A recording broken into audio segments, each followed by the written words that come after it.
Miami, a city of beaches and resorts, yet thousands still awaken without a roof to call their own. It's difficult to grasp, but these individuals must sleep beneath bridges in parks, behind gas stations, or inside their cars, sometimes unnoticed by the rest of society. I had to throw away a lot of stuff, clothes and all. They tell everyone, then when we get here, they want us to pay for the locker $5 a day. That's $150 a month. The rustle of palm trees or the crash of waves nearby does nothing to ease the harsh truth of living without shelter. This is not merely a temporary issue or an isolated instance of poverty. It's a crisis, one that has become deeply intertwined with the city's very identity. In a place often seen as lively, glamorous, and brimming with opportunity, the rising number of people on the streets exposes a harsh truth: the system has failed them. And even worse, it keeps failing, highlighting the ongoing struggle of being homeless in America. So how did we reach this point, and what must change? Let's find out.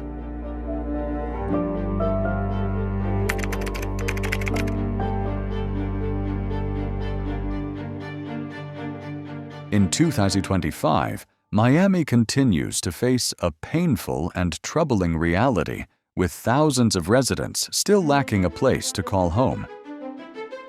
According to recent figures from the Miami-Dade Homeless Trust, the county reports over 3,700 homeless individuals, marking a slight drop from 2024. Yet this statistic fails to capture the entire picture. Of that number, around 850 remain without shelter, living on sidewalks, in parks, alleyways, or tucked beneath overpasses.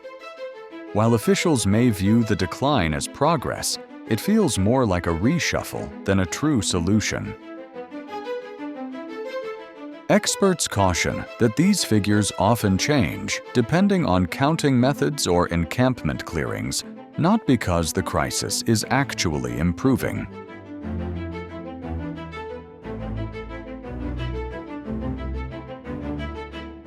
What's even more troubling is how homelessness in Miami often exists right in front of us.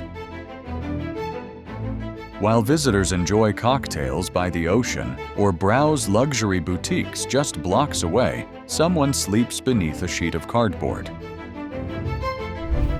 Many of these individuals are not lazy, addicted, or careless as stereotypes suggest. They are working citizens who simply couldn't keep pace with rising rent. They are veterans, older adults, or single mothers raising children. And they represent part of a larger national pattern that defines what it means to be homeless in America.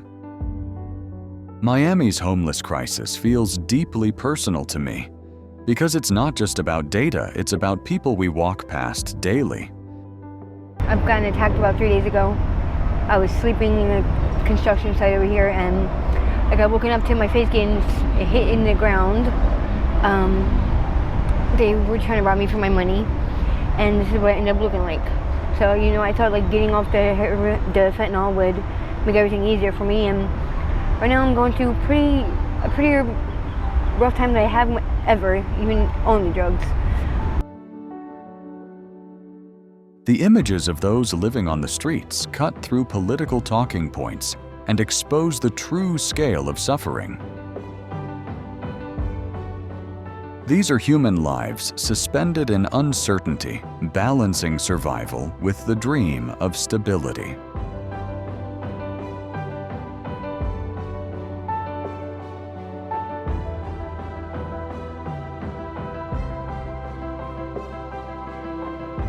The county has taken some action.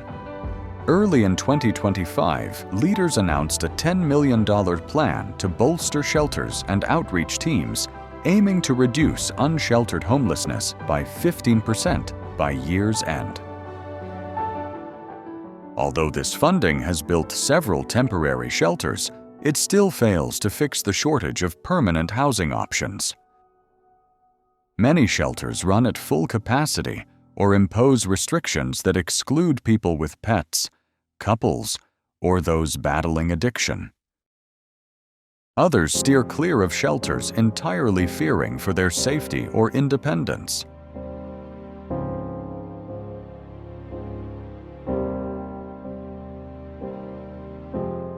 At first glance, it might appear that Miami is making progress. But in truth, without consistent housing support programs and genuine political commitment, the crisis is merely being moved around. You can't arrest or relocate homelessness away. It doesn't vanish, it just shifts elsewhere.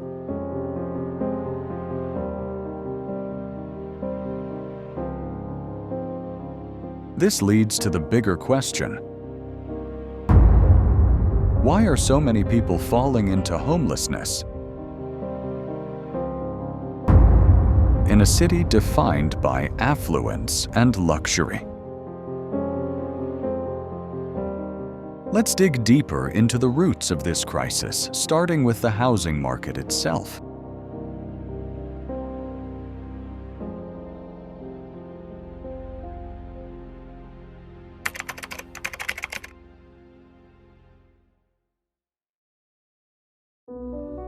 If one issue lies at the core of Miami's homelessness emergency, it's the shortage of affordable housing. By 2025, Miami remains among the most expensive rental markets across the United States.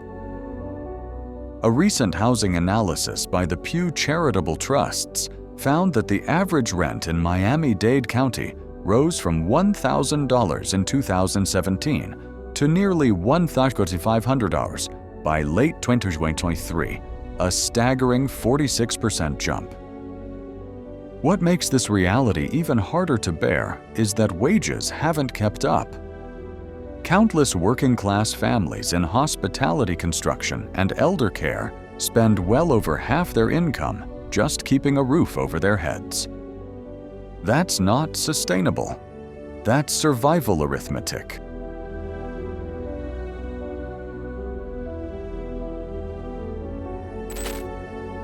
What's worse is the cold, unforgiving math of supply and demand. Miami-Dade County currently lacks more than 90,000 affordable housing units for low-income residents. As supply dwindles and demand skyrockets, rents climb so high that entire neighborhoods get priced out. Once a person loses their apartment, finding another within their income range becomes nearly impossible. Even tiny studios in modest areas are now unattainable. It's no longer about luxury towers or oceanfront condos. It's about whether honest earners can afford a one-bedroom apartment without giving up food or health care.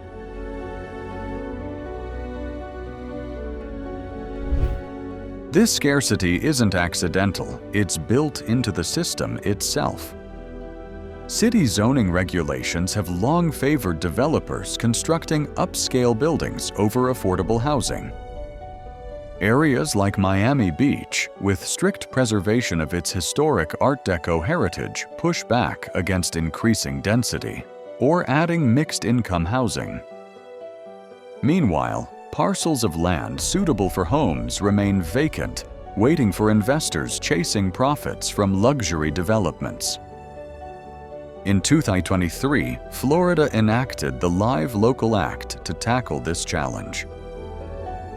The legislation provides tax incentives and zoning flexibility to developers who include affordable units and promotes converting unused commercial spaces into housing. It looks promising on paper, yet by mid-2025, the outcomes have been uneven. A few projects are underway, but progress is too slow and rarely in the communities that need it most. In many places, local opposition and bureaucratic hurdles have stalled momentum. The housing crisis doesn't just create homelessness, it traps people in it.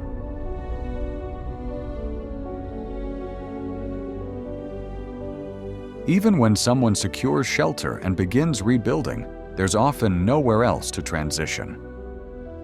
Transitional units are scarce, and subsidized housing wait lists can stretch for years. And this is where the broader issue of being homeless in America becomes painfully clear. Housing isn't merely a necessity.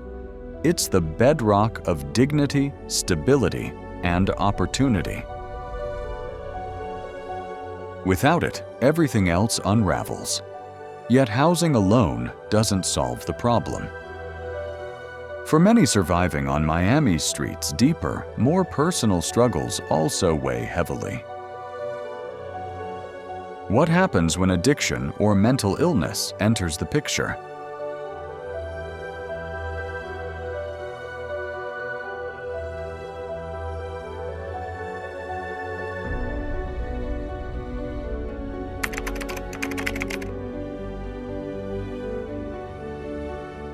While Miami's housing crisis has left thousands without shelter, there's another part of the problem quietly driving the cycle of homelessness, addiction, and untreated mental illness.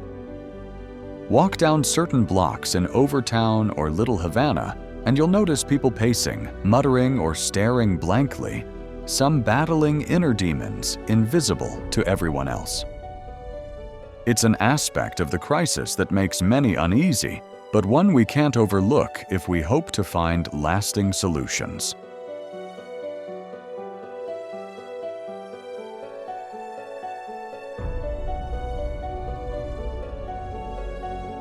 In 2025, street-level drug use in Miami still centers around a few key substances: methamphetamine, fentanyl, Xanax, and synthetic marijuana, often called K2 or spice. These drugs are inexpensive, easy to find, and dangerously strong. Fentanyl especially has reshaped the entire drug scene. It's a lab-made opioid up to 50 times stronger than heroin, and even a trace amount can send someone into a dissociative state. What's worse is that fentanyl is often mixed into other drugs without the user realizing it, causing unpredictable effects. But the link between addiction and homelessness doesn't run only one way. People don't just become homeless because they use drugs. Many start using substances to cope after losing everything. Picture trying to sleep outside during a storm, carrying all your belongings in a single bag, constantly fearing for your safety. Drugs offer, if nothing else, a brief escape. They dull the stress, the cold, the fear, and the crushing sense of being unseen. It doesn't excuse it, but it makes it human. Beyond substance use, untreated mental illness is just as widespread. Conditions like schizophrenia, bipolar disorder, and severe depression are common among people living outdoors. Without stable housing or consistent care, even mild mental health problems can snowball into full-blown emergencies. And sadly, many shelters and treatment centers still deny entry to those who are actively using or unmedicated. It's a no-win situation. You can't get stable until you're clean, but you can't get clean without stability. In Miami, groups like Camillus House and Jackson Behavioral Health are making remarkable efforts providing mobile outreach medication support and housing assistance. But demand far exceeds what's available. By mid-2025, just 1 in 5 homeless individuals in the county with serious mental illness was receiving consistent clinical care. That means most are left to survive the streets alone, often unseen and misunderstood.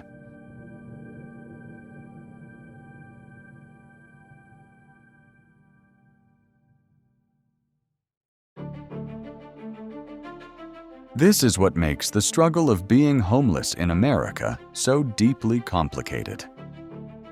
It's not merely a housing problem or a moral failure. It's a collision of systemic gaps, trauma, and survival choices. And if we hope to fix it, we must stop isolating addiction and mental health from the larger discussion. So how did a public health emergency like this become so rooted in our cities? To grasp that, we have to look back at the ripple effects of a once-in-a-century event, the COVID-19 pandemic.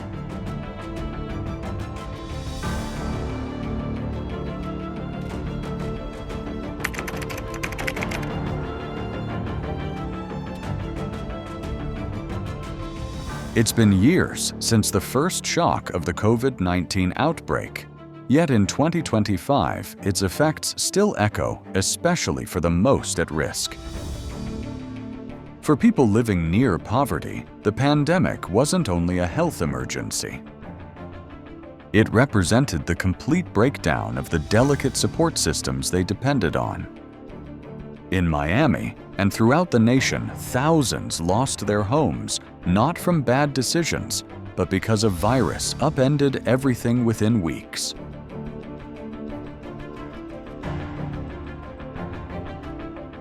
When lockdown started in early 2020, countless low-wage employees, especially in service hospitality and tourism, lost their income almost instantly. Miami, being a city built on tourism, felt the blow especially deeply. Whole industries stalled. Paychecks vanished. Whatever emergency savings existed disappeared in moments. Eviction moratoriums briefly held back disaster, but after they ended, unpaid rent surged like a crashing wave. By mid-2021, over 34,000 eviction cases were filed in Miami-Dade County alone, a shocking figure that triggered a housing instability crisis still ongoing today.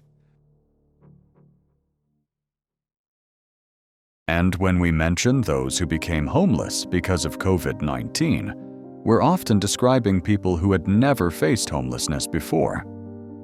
They were middle-aged servers, hotel cleaners, small shop owners, or part-time rideshare drivers. Many had lived from paycheck to paycheck for years and had no cushion when their world collapsed. That's one of the harshest truths about being homeless in America, how fast stability can turn into survival.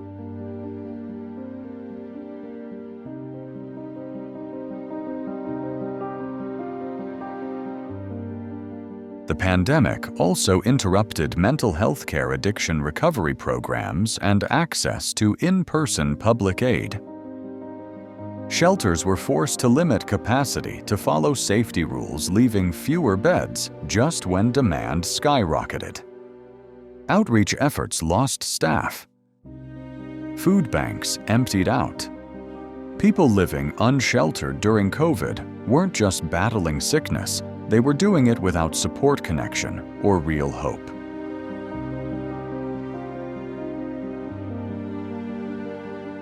Now, even though much of the world seems to have moved forward, many who lost homes in the pandemic still haven't rebuilt their lives.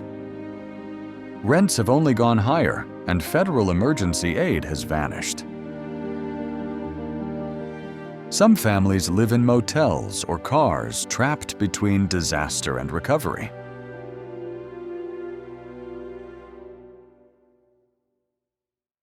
To truly grasp the roots of modern homelessness, we must stop seeing COVID-19 as something behind us.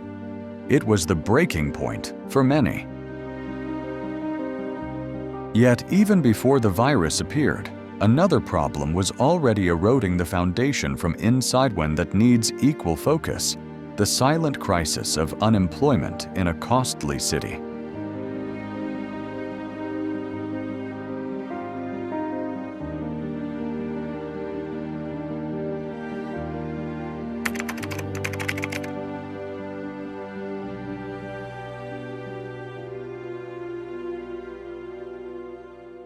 Even before the pandemic and housing crisis, Miami's working class was already balancing on a fragile line. By 2025, that line has only become thinner. One of the hardest truths in this city and nationwide is that employment doesn't guarantee shelter. For countless individuals, homelessness isn't caused by joblessness. It's driven by underemployment, stagnant pay, and an economy that fails to value its own workforce. Let's check the data. In Miami-Dade County, average rent for a one-bedroom apartment has climbed beyond $1.800, while Florida's minimum wage remains $12 per hour in early 2025. That totals just $150 a month before taxes. So even with full-time work, survival is barely possible, let alone paying for food transport, healthcare, or childcare. And that's assuming they're lucky enough to get full-time shifts. Many Miami workers, particularly in hospitality, cleaning, and gig jobs, patch together part-time roles without benefits or stability. When rent consumes over 50 or 60% of your pay, one emergency can destroy everything. What makes this bigger than a Miami issue is how it mirrors a national trend. The U.S. has experienced major economic expansion this past decade, but the rewards mainly went upward. Corporate earnings hit record levels in 2024, and Wall Street keeps rising, yet for millions of Americans, including Miami residents, that success feels distant. Political debates often celebrate job growth and economic recovery while ignoring job quality. Are these jobs livable? Are they secure? Are they sufficient to keep families housed? Sadly, many government policies from Washington or Tallahassee appear detached from daily struggles. Housing vouchers are scarce and difficult to use. Job training programs receive little funding or don't match actual market demand. Meanwhile, inflation keeps driving living costs up, especially in major cities like Miami. It's no surprise people think the system is unfair, because for those barely hanging on, it usually is. This is why being homeless in America can happen to people who did everything right. They worked hard, paid taxes, followed every rule, but when wages trail rent and essentials keep climbing, it stops making sense. And while job loss often sparks the fall, it's the weak safety net that turns hardship into catastrophe. So what can truly fix this? How do we create solutions that serve real lives, not just political slogans or media sound bites? Let's dig into current efforts and see where genuine hope might exist. Honestly, the way we treat homelessness in this country says a lot about us. I've walked through downtown Miami and seen people sleeping steps away from luxury hotel doors. It doesn't feel right, and I doubt anyone chooses that life. No one dreams of growing up to sleep on pavement. Yet somehow, we keep treating it as a personal mistake instead of a collective failure. We toss around labels like lazy or dangerous without asking what happened to them. If I lost my job tomorrow and rent kept rising, I might end up there too. Most of us are closer to homelessness than we're willing to believe. To me, being homeless in America isn't merely about housing.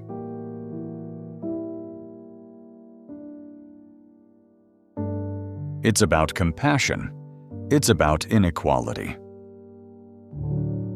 And truthfully, if we stopped judging and started listening, we'd be far closer to solving it. So, where do we begin? Which real solutions actually work, and which ones are just political patches?